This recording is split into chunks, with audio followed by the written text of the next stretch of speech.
To create an account on Shakepay, start by opening the Shakepay app on your mobile device. You will be taken to a page where you need to tap on the Create an Account option.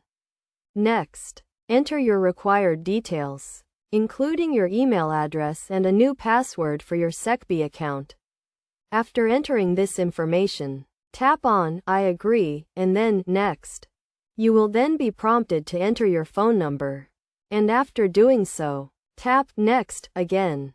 A 60-second verification code will be sent to you, which you need to enter and then tap Next.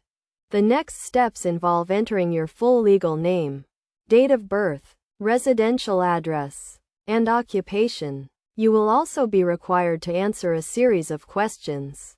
Once you have completed these steps, review your information carefully and tap Confirm if everything is correct.